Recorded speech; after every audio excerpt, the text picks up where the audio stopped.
صلى الله عليه وآله وسلم من أحبني كان معي في الجنة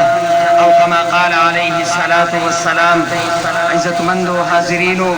صرف په دې نیت باندې تقریرونه نکوم تاسو چې کوم عظیم کار وکړو محبوب علیه الصلاة والسلام مبارک په محبت کې وکړو کنه دا منګه لا سوچت کوي منګه په محبت کې وکړو کنه او زما غیرتی پیغمبر محمد رسول الله صلی الله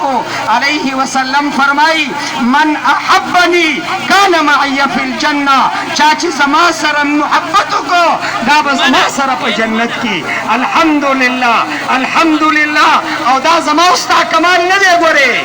دا زما استا کمال نه دی قسم پر رب باندې نن با خلق د نور خلقو د پاره د زنده‌باد مرده‌باد چغې والي الحمدلله موږ د ناره تکبیر او د ناره رسالت چغې والي دا دغه صاحبانو د نظر کرم هغه یو تحفه ده یو کمال دی چې زمونږ استاسو په زړونو کې د محبت رسول دغه ځای موجود دی. عزتمندو دا دغه فقیرانو دغه صاحبانو دغه نظر کرم د دې سره د تعلق او د صحبت